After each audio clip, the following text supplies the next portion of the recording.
This will call the June 1st, 2026 regular council meeting to order at 7:13.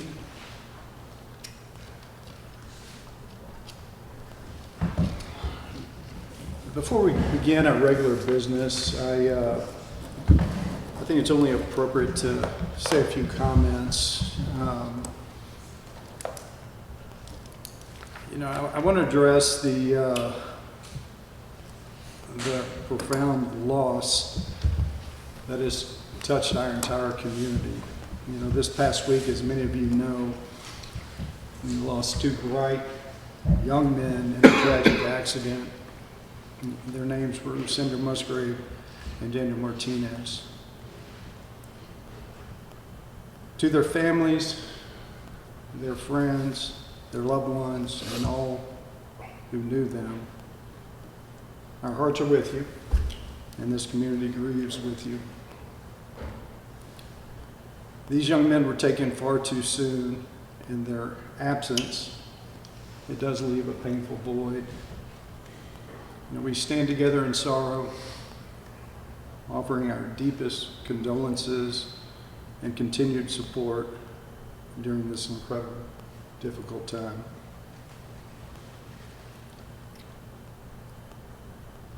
I hope that we'll hold their memories close.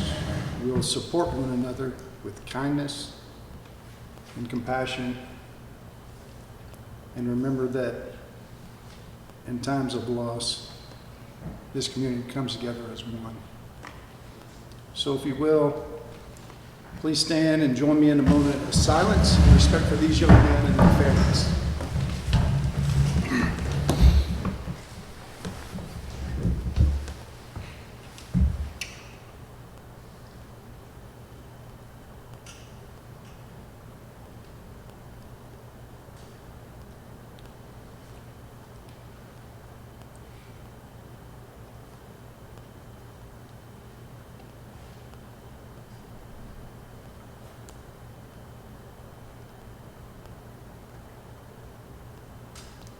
Thank you. Councilman McGinn, will you lead us in the pledge? Please join me in the pledge. I pledge allegiance to the flag of the United States of America and to the republic for which it stands, one nation, under God, indivisible, with liberty and justice for all. Please take your seats.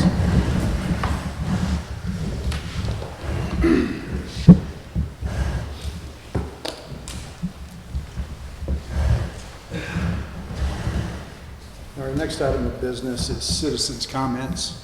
Anyone wishing to come forward and speak about anything that is not on the agenda, please do so at this time. You can come forward to the podium and state your name for the record. And please keep in mind that anything addressed in citizens' comments, council is not, cannot comment on because it's not on the regular agenda item. Seeing no one come forward, we'll move on to the next item. Reports. I think there's supposed to be a presentation on something other than the fire department. Is it fire department? Yeah, it's fire. Usually we put them on both, but we did not do that with the engagement survey. Okay. You want to finish it at this time? Yes, please. He's on slide 32 or 42? Only on slide 14. We got a long way to go. So, okay, what we were discussing as far as end of the year review, total call volume for us last year was 2,114 calls.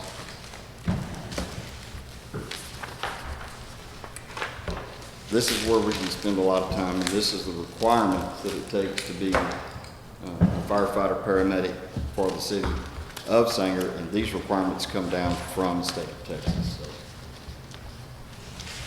just for a firefighter to begin to be a basic firefighter, he has to attend 528 hours of training and then pass his testing to be considered a TCFP qualified, certified basic fireman. Then through years of service, as long as he has 4 years of continuous service and 80 hours of advanced classes, they can move to an intermediate firefighter. Then with 4 more years, or a total of 8 years in the fire service, and another 80 hours of continuing education, they can advance to an advanced firefighter. Then with 12 years of service and another 80 hours of advanced training, they can become what is considered a master firefighter. So just time and grade, 12 years isn't what you have to do. You have to be able to provide the hours of continuing education to make it to the next levels. Then other required classes, and we're talking about our personnel here, all of our members go to driver operator school, and that is basically so that they can pump a fire truck or an engine. This is an additional 64 hours dedicated to how a apparatus and the pump works on that system. Now with the addition of our aerial, first aerial we have, there's another certification. It's another 50 hours in operations of ladders, ground sets, being able to use the hydraulic jacks, being able to place that rig in what is considered below grade elevation and or at high 105 foot of reach. So that piece of equipment is a specialty piece of equipment. A lot of time has to be dedicated to it. The thing that it changes for us here, since this is our first, is placement of that piece of equipment on structure fires. Whereas in the past, all we had was an engine. You got 1,200 feet of hose, you can place that thing just about anywhere you want, pull a hose to it. That ladder is a fixed reach. If you miss the placement of that ladder truck, then it becomes a boat anchor and it's in your way. So until you truly understand the operations, how you have to place the apparatus 15 degrees away from the object that you're wanting to be able to reach, because then the crab gets in your way, and we're talking about a lot of things here. But understand that you don't jump on that piece of equipment, take off, and be able to use it. You also have to be able to determine that location and then allow the engine to be able to work around you. So it's coordination, it's timing, it's teamwork, but the guys have spent, and I'll say this for all of our members here, except for our 4 newest paid firemen, everybody's already obtained their driver operator and aerial apparatus operator since we started discussing purchasing that piece of equipment. So, Can I ask you just a detailed question on that? So it's not just the operator that understands how to do it. That driver needs to be able to come up on the scene and understand where to maneuver it to get it set in place. absolutely. And the driver is not the aerial operator, is that correct? The driver is the aerial operator Okay. for that day. So we here in this organization, until you pass those 2 classes, you're not Right. driving that piece of equipment. Because you have to be, as an individual, the officer riding in that seat is determining where the fire is. Your determination is where I need to place it, how many degrees off the building I need to set the front end to be able to reach the biggest scrub area on that, particularly the hotel over here. You need to be able to place that piece of equipment where you can access the majority of the building. So, again, very appreciative of council and the city being able to get that piece of equipment here. We're trying to dedicate as much commitment to it. When those people arrive on scene in both the engine and the aerial, we're performing at a very high level. Have you had to use it yet?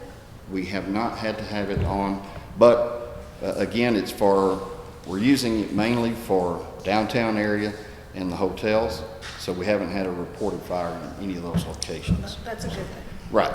The schools is definitely on its response because we have to have the reach of the aerial device to be able to get on top. Walmart's another place that we have to, the distribution center, so. So, Chief, I know that y'all are doing some training. I'm driven by, working here in downtown. I see all the training. Is there ever an opportunity, because I know that some of the council members actually ride with the police, but is there an opportunity to get in and see some of that training? Absolutely. We definitely have a release, and Yeah. Mr. Gann has ridden out with us So I before. open that up to you guys, fire and police. it's a great opportunity to go and see what they do on a daily basis. I highly recommend it. I've learned so much from both departments. So, yeah, and we can provide the listing for our training.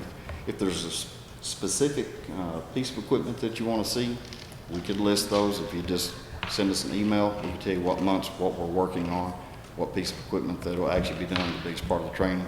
Well, instead of, what I'd recommend is give it to the city manager and understand the training schedule, and so they're not trying to reach out to us and do it, so. Don't get with me on the training schedule.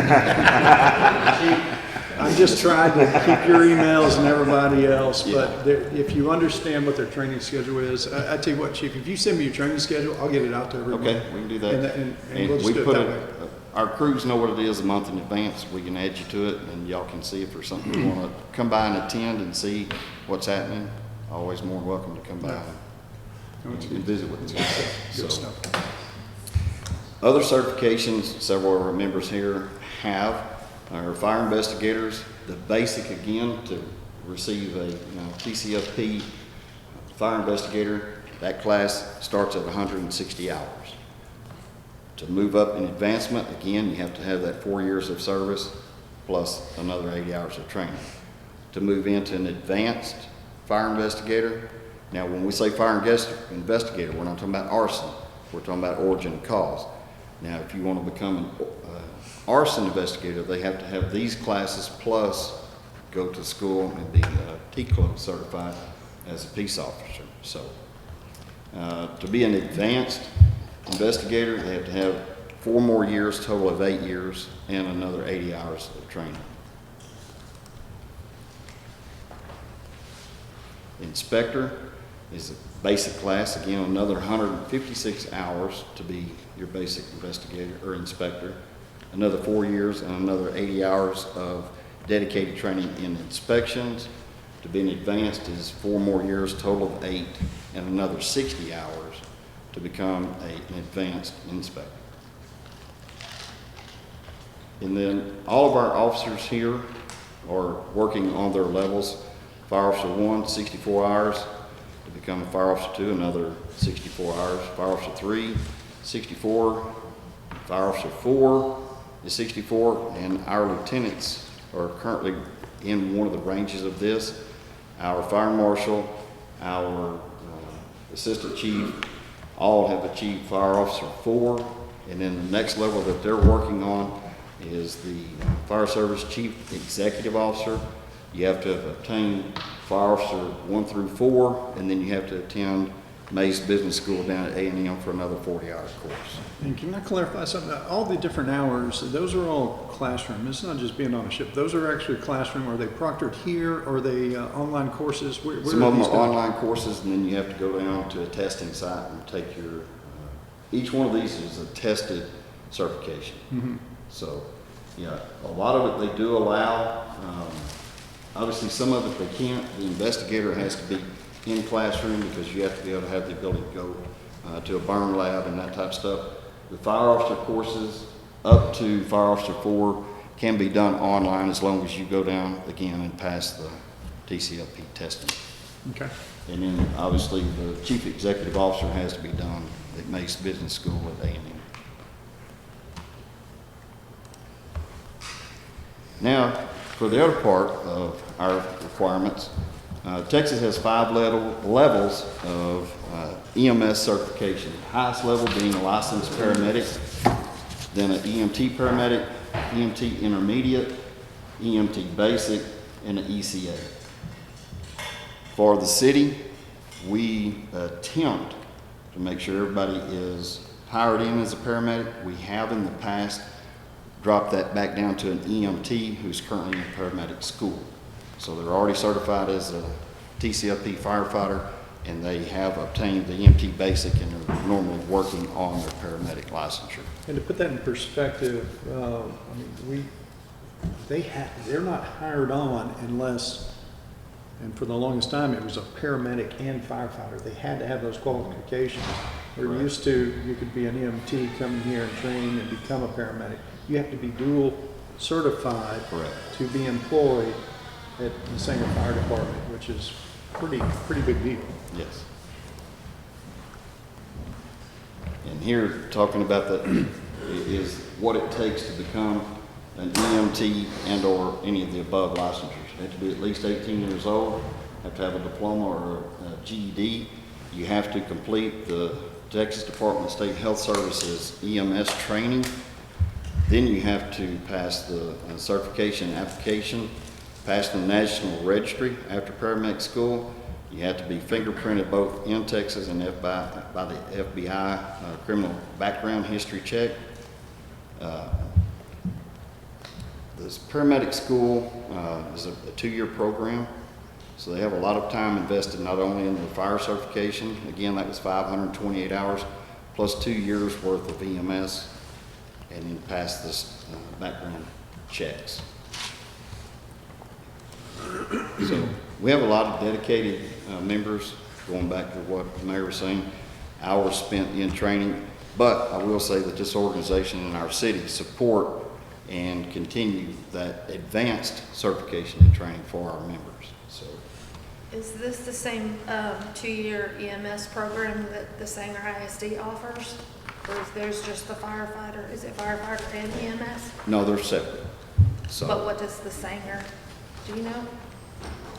they the ones that attend the Valley View program? Yeah, that's the fire certification up there Okay. to Valley View. So the Sanger students are attending Right. through the Valley View program. Okay. So, apparatus and equipment that are used by the city. You'll see there's 3 of these command trucks, the fire chief 670, assistant chief 671, and our fire marshal, which is our inspector, an investigator, plus he's an advanced firefighter, and he's everyone that's in these positions is advanced and have their at least EMT paramedic and/or licensed paramedic. Engine 1's 1995 Spartan pumper, 1500 GPM pump. Even though it's an older piece of equipment, we only utilize both of our engines on structure fires. We have utilized a light response rig so that we don't put wear and tear on our engines other than structure fires and/or extrications. Now, we have gone through a couple of the light response rigs, but it's a savings. When we're talking about replacing these pieces of equipment, we're starting about $800,000 to $1.2 million. So, keeping as much wear and tear off of these as we can replace quite a few of them. And you'll see the light response rig here in a minute. 2003 pumper, again 1500 GPM pump. This is the other one that we use. This one mainly is used in the county. It carries a larger tank, has a 1,000-gallon tank, and it has a dump valve on the back so that they can dump water at a rate of 1,000 gallons a minute. Tanker, obviously, it's used in the county. That is our mobile water supply. It, again, is used in Denton County, Cook County, Wise County, and it is part of the TIFMAS response, so it could be called out to go to any of the counties in the state of Texas. That thing hasn't been painted. It's red in mine. It Yeah. is, it's Okay. this screen, Okay, I'm kidding, I'm kidding. no, it's red. Obviously, our first aerial, very proud of this thing, 2003 Spartan. And again, this is one of the things that has taken up quite a bit of our time here lately, but that's because we want to be proficient with it and be able to use it here for the citizens in this community. One of the things that we'll talk about, and if you ever get a chance to walk up closely to it, you'll notice some of the phrases and statements that we talked about earlier are on that rig in different locations. This piece of equipment's been used all over the state. It's a 2012 brush rig, or they call it Type 6. It has been on multiple deployments, from hurricanes to grass fires to tornadoes, in anywhere from Muleshoe, Texas to Alice, Texas. So it's been all over the state. This is our newer 2017 grass rig, Type 6 brush rig. This vehicle actually stays in Denton County, Wise County, Cook County. We keep it close. An older vehicle that used to be the command truck. consider it Pool 670. All that training and education, certification we were talking about earlier, this is what we provide to the people to be able to drive down to the testing site and take classes. This is what does the workhorse and the load for the fire department. 67% of our call volume is EMS. It's Medic 1, Medic 2, Medic 3. We just currently got Medic 1 back. That rig was actually listed down at Frazier. They were actually shocked. The body of that truck has been on 3 different cabin chassis. So that's a testament not only to Frazier and how they build their boxes, medical equipment, but their ability to transfer it from one rig to the next to the next. So it dates back all the way to 2009. So as the vehicle breaks down, they just take the box and everything and move it? Yeah, we provide them with a brand new cabin chassis. They take that box off the back, redo the generator, redo the lights, redo or completely repaint the exterior. They put new lighting in it and the floor.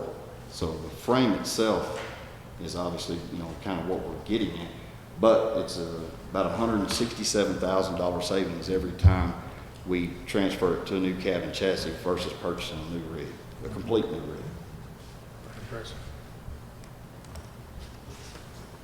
The quick response unit we were talking about, this is currently the newest one we got. Obviously it's 2025. It is what follows the medics to all the calls unless it is a structure fire.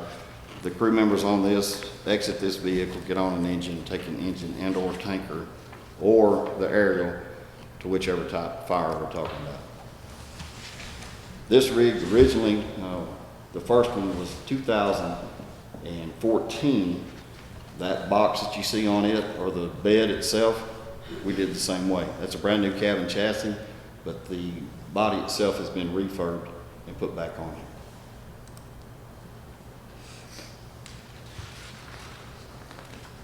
Teaching our community how to stay safe. This we do. We take great pride in this every year. And as far as public education, going to the schools, over 1,600 students each year. That's pre-K with 5th grade. So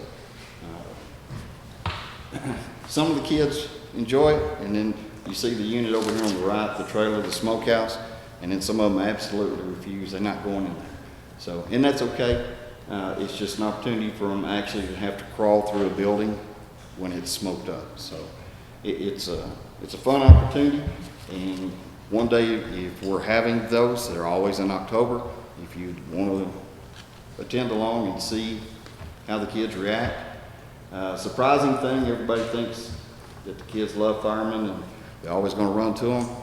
One of the things you'll notice real quick, when they put that bunker gear on, there's a third of that class that won't even come up and huddle. So put that to real life experience.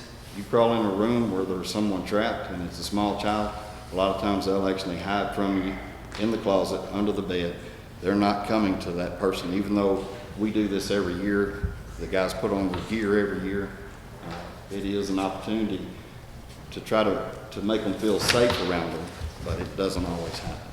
Now, how old is that fire simulator, like house? We built that in 90. Let's say, because I'm pretty sure that's the same one I crawled around that It chicken is. trail.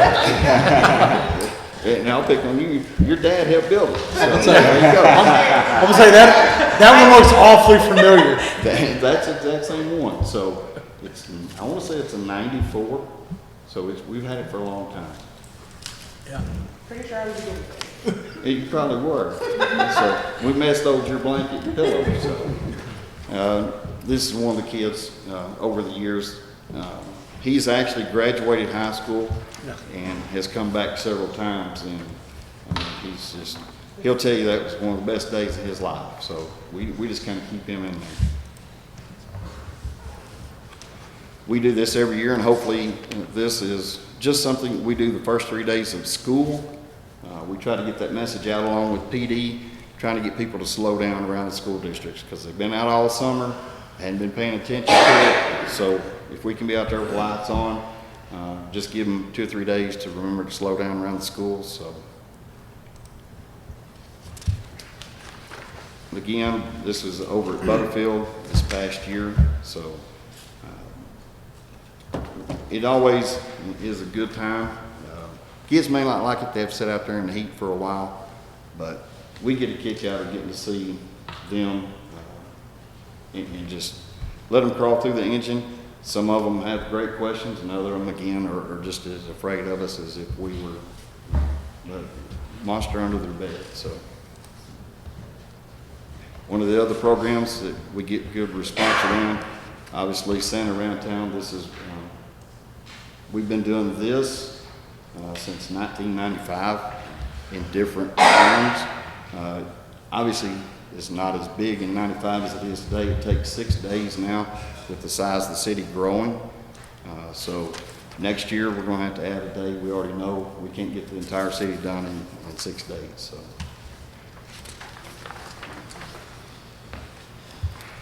Days that we'll never forget. Obviously, some of y'all remember this. This was pictures left over after the tornado that actually hit north and west and up to Valley View.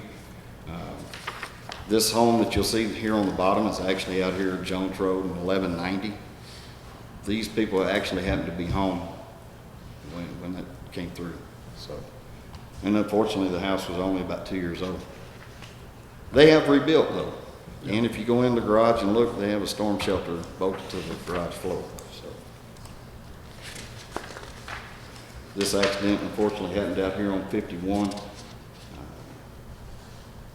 This is just the type of damage that can be done, whether it's out on 51, here on 35. So we utilize this even in some of the education classes we give to adults of what can happen just with the 2-vehicle accident.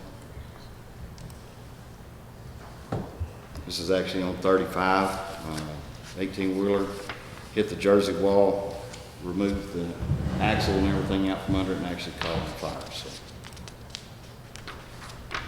incidents that just happened in this past year, structure fire.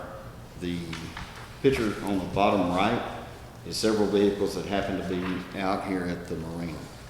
So, this train was 2 months ago, got hung on the tracks over here on the Rector crossing. There's no notification for the locomotive, and luckily the driver was able to exit the vehicle before being hit. The next few slides you're going to see, obviously we talked about earlier, we're part of the TIFMAS and Texas Task Force. These are deployments that happen to be in West Texas.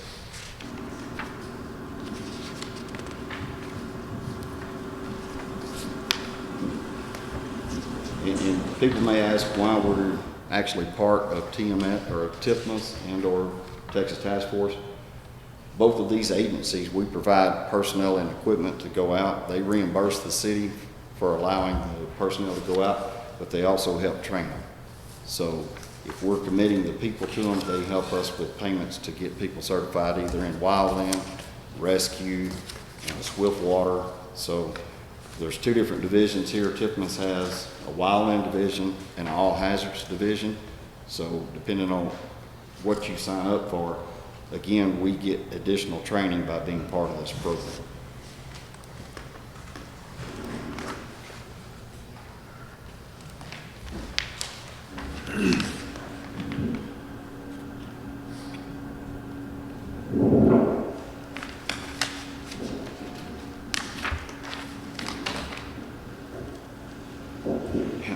Probably sitting here looking at this and going, well, it's not that big a deal.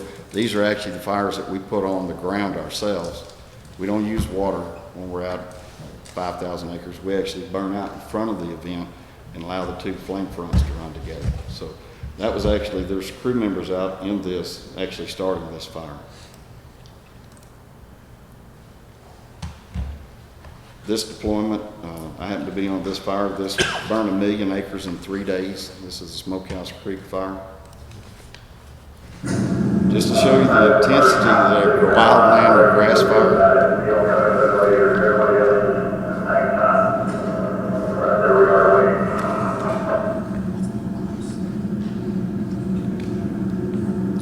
The intensity of this this fire actually burnt this road. You can see it right here making contact to the metal striping. It burnt this road. It jumped later, the same day, but later in the afternoon, jumped 6 lanes of highway and went through the town of Fritch. 150 structures were burned at this fire. And again, this is day 1 of the Smokehouse Creek fire. And where was this at? Smokehouse Creek was up, you know where Lake Meredith is? Okay, Fritch is a little bit south of Lake Meredith. So unfortunately on this day we had a south wind. It went on the west side of Fritch until 1:47 in the afternoon. We had a light shift in wind that went from light shift in wind back to an extreme cold front that hit, dropped the RH down to 9. This is in February. Obviously no moisture in the ground. When it shifted and pushed, the flame front turned around. There was no air assets to be used. Everything was small ground units and dozers. As it passed on the west side of Fritch before the shift, people thought it had passed. When it turned around, it came right back across. That's where it jumped 6 lanes and burned 150 structures in Fritch. So it burnt the east side of Fritch when it came back through. And this is us trying to get back to Fritch. This is, y'all know where the Canadian River is. This is the bridge going over Canadian. You'll see the embers coming up out of it. Those ember casts were about the size of golf balls and tennis balls being blown.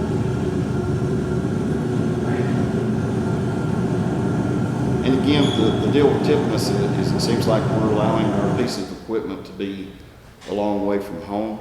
But the night we had the tornado blew through here, we were able to get that reciprocal call. We called Texas Task Force. They manned they were housed in the gymnasium over here, and they sent 35 personnel to assist us with the disaster that we had here. So not only do we go outside and work in other counties, we've had to call and ask for assistance here. So everybody will remember Snowmageddon. So unbelievable picture, and the amount of calls and people that were stuck was unbelievable. And let's just hope we don't have another event like that. We hope that Texas is better prepared since this event. There's been lots of training and a lot of after action review actually dealing with 35 and how we respond to accidents that shut the highway down since this event. And then lastly, this, y'all know I'm not the one that makes this up, but y'all can blame Stephanie if we can get it to play.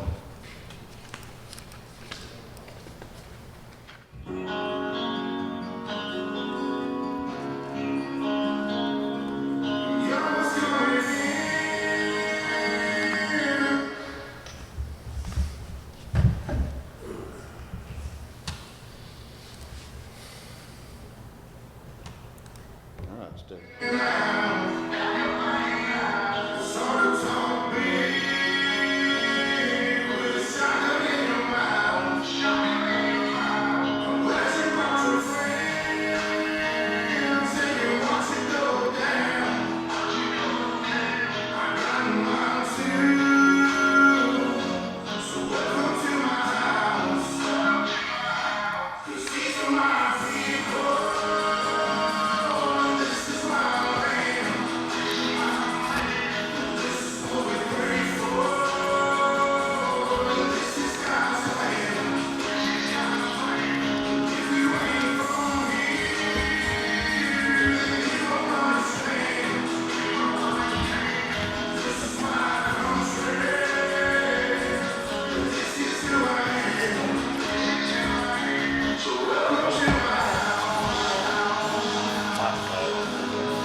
questions that we can answer?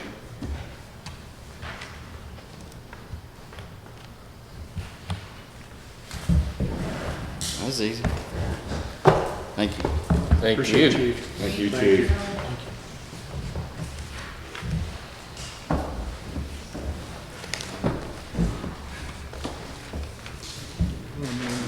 Catch up.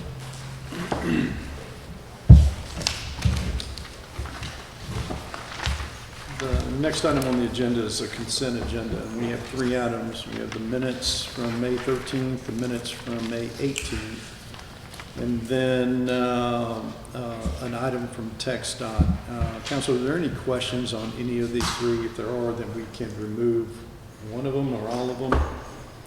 If not, then I'll entertain a motion.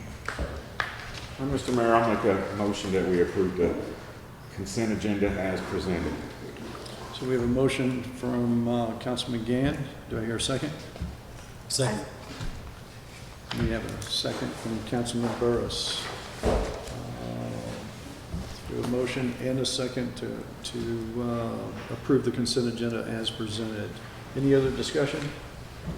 Okay, all those in favor, please raise your hand. Any opposed? Seeing that it carries unanimously. Thank you.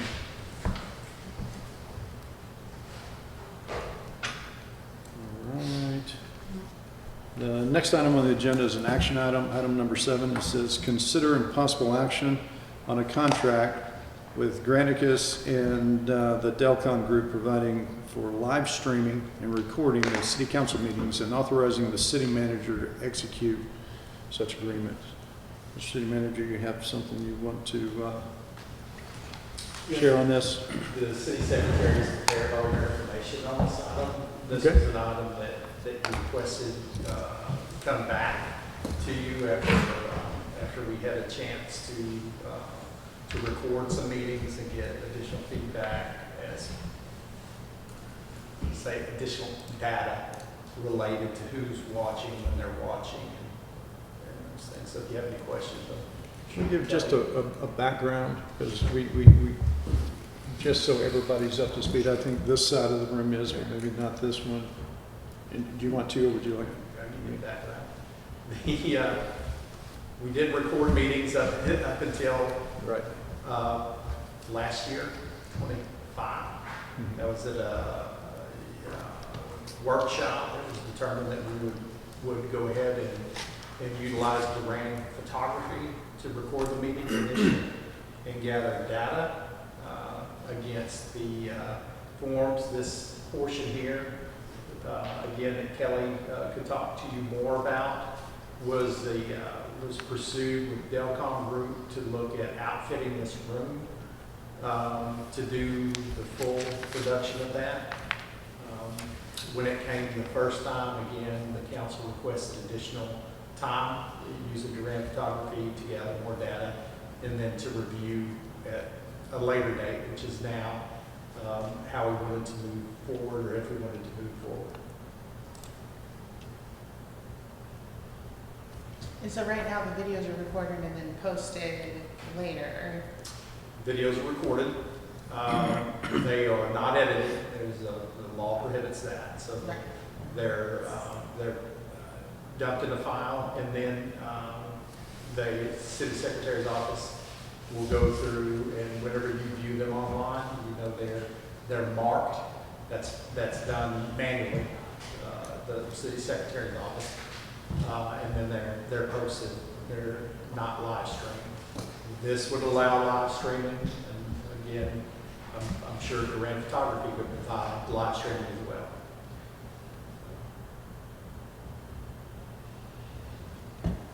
Well, there's a couple of things, because we did it at 6 months, and we resumed it for another 6 months, and it was really the purpose of doing it initially, just a little additional background, was, there was a lot of things that come before council that usually this is pretty open chamber. I mean, there's no one here, and there's a lot of things that are important things that we have to deal with that we were really having to plan in a vacuum And if people weren't coming here, we wanted to at least take what's going on here out to them. And what we found is our views really picked up and continued to increase on the, you know, the status quo of what we're doing now. But I will, and Mr. City Manager can attest to this, I think the number of calls, just routine calls about council meetings have dropped off significantly. So people are actually going, seeing it for themselves, and they answer a lot of their questions. So now we get a minimum amount of phone calls coming to City Hall, maybe for clarification, or you're going to get people coming up to you that you know they watched the meeting because they said, I didn't understand what you said in response. And I was like, wow, you know, people paying attention. So my thoughts are this. I think what we're doing is working. It's having some positive impact in the community, and I still think that it is a very reasonable expense. And I don't know how much longer we'll use this. I mean, we'll use it for foreseeable future. But if I understand that correct, that amount to outfit this building, if we went to a new building or changed locations, we would have to do that all over again, correct? You would have to either do that or depending on how long that is, move the equipment. Yeah. And But we own it. we own it. Behind Right. that upfront cost is purchased. Well, I will just Labor was pretty. tell you that that initial setup cost of $165,000, it may be great for what it's intended for. I have a hard time justifying that cost. I think what we're doing now is meeting the intent. If the citizens are receiving it well, I don't know if a live stream would really improve those numbers or anything else. So it's council's decision, but I think Mike is doing a great job, and I hope that you would consider using him in the foreseeable future. Mayor, depending on the outcome here, we could certainly add live streaming to the agenda and get numbers on that. Yeah, it's just the initial setup cost that is concerning to me. But no doubt it's probably, and I know larger cities probably use something like that. I just don't know if we're there yet. And those are my thoughts, and I'll open it up to council. I don't have a vote in this, so you won't, please. Mine are very similar to yours. I think what we have is working. From looking at these, I even It was, did it by quarter and try to do the breakdown cost on everything, because okay, as you start getting into audio visual, you're a little bit more in my world. I understand the cost and everything. And okay, I understand that there's not always going to be an ROI really on this, other than community engagement. But that upfront cost is kind of the same thing with me. yeah. You know, now once we get to when the day comes that council and everything has its own building, to go ahead and have it built that way, that's one thing. Yeah, I agree. I would rather keep the money doing things in the community. Well, and I want to commend staff because we don't know unless we ask. Right. And sometimes there is a sticker shock, but you know what, it may be very reasonable and may be a great opportunity, but I just think it's a little rich for us where we are right now. And those are just my thoughts. So commend staff for bringing that to us. Kelly, thank you. So, it's a night. I have Yes, one more please, question. please. Again, I might be misremembering this, but wasn't there a legislative component where if you were broadcasting, you had to have XYZ, something or another, by 2020, was it 2028? I don't have the answer to that question. I Oh gosh, I'm trying can to certainly remember. research it. You need the. Was it the closed captioning? Is that what it was? Yeah, the full ADA. And just so you know, there's no requirements for cities our size to even do this. We were trying to get the public more involved, and like I said, if they could not make it here, we wanted to bring it to them. What is the minimum or the size when you hit, like, is it 25,000, 30,000, then you have to start? 25 is usually the populations where a lot of them will shoot. Yeah. So maybe by the time we're there, that'll be more appropriate. I don't know. I do hope I'm not here when that happens. All right. Any other discussion? And what's your pleasure?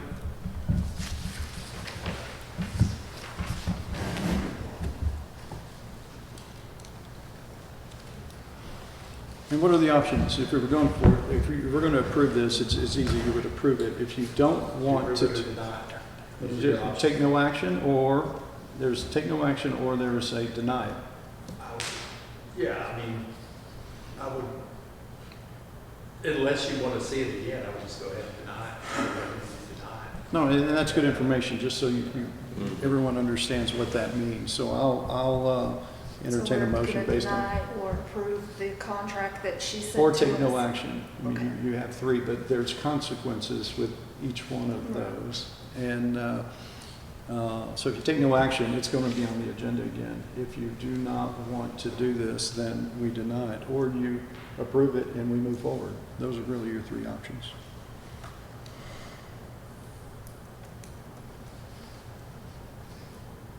All right, Mr. Mayor, I'll make a motion that we deny action item number 7. I'll second it. Okay, give me one moment to catch up. So we have a motion on the table to deny a contract with Granicus and Delcon Group providing for live streaming and recording of city council meetings and authorizing the city manager to execute said agreement. We have a motion and a second. Any other discussion? And for the record, Councilman McGann made the motion. Councilman Pope, okay, seconded. Any other discussion? All in favor to deny this motion, please raise your hand. We have 1, 2, 3, 4 to deny. Any opposed? We have 1 against. So for the record, that would be Councilwoman Newton. Yeah, you got it right. 4 to 1, the motion is denied. Thank you. Next on the agenda is future agenda items. Any future agenda items for staff? Staff, do you have anything to update us?